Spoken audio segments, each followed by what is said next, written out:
কোথায় রয়েছে না, ভগবান যদি না চায় তুমি কখনোই তার জায়গায় পৌঁছতে পারবে না। তবে কথাটা ঠিক, এতদিন ভগবান চায়নি তাই আমরাও পৌঁছতে পারিনি। এতদিন পর ভগবান চেয়েছে, তাই এখানে রেডি হয়ে আমরা গিয়েছিলাম তমলুকে বর্গভীমা মায়ের মন্দিরে।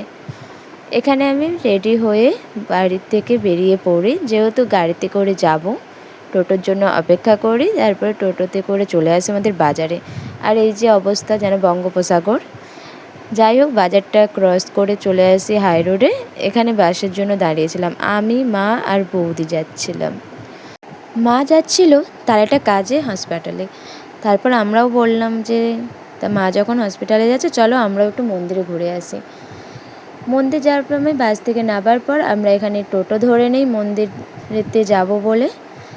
দেখতে দেখতে আমরা মন্দিরে পৌঁছে যাই। এটাই হচ্ছে আমাদের তমলুকের বর্গভীমা মায়ের মন্দির। তারপর মায়ের পুজো দেওয়ার জন্য এখান থেকে ফুল, মিষ্টান্ন, আরও পুজোর যা যা জিনিসপত্র লাগে সবগুলোই আমরা নিয়ে নিই। তোমরা সবাই জানো 51টা সতীপীঠের মধ্যে তমলুক হচ্ছে আমাদের আরেকটা সতীপীঠ। এখানে করতে রয়েছে যে মায়ের বাঁ পায়ের গোড়ালি অংশটা পড়েছিল। তারপর এখানে পুজো দেওয়া হয়ে যায়। পুজো দেওয়ার পর আমরা চলে আসি দক্ষিণা দিয়ে আর মায়ের চরণামৃত খেতে।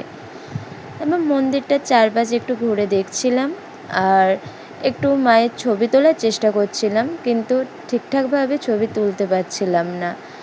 হয়তো অনেক কিছু আমি ভুল বলেছি এইখানে এই সতীপীঠ নিয়ে। আমার যতটুকু জানা ছিল ততটুকুই আমি বলেছি। প্রথমে আমি আর বৌদি পুজো দিয়ে দিই, আর তারপরে মা আসে। মা একটু দেরি করে এসেছিলো কারণ মায়ের কাজ ছিল ওখানে। মা কাজ দিয়ে আসার পর এখানে ঠাকুরের পুজো দেয়, দিয়ে প্রণাম করে তারপর আমরা হয়তো সারাদিন কিছু না খেয়েছিলাম, খাওয়ার জন্য একটা নিরামিষ হোটেলে চলে আসি। এখানে দেখতে পাচ্ছ মেনুতে কী কী রয়েছে। নিরামিষ থালি, কিন্তু ভালোই ছিল খাবারটা। তারপর আর কি মুখ সিদ্ধ নিয়ে হাসতে হাসতে বাড়ি চলে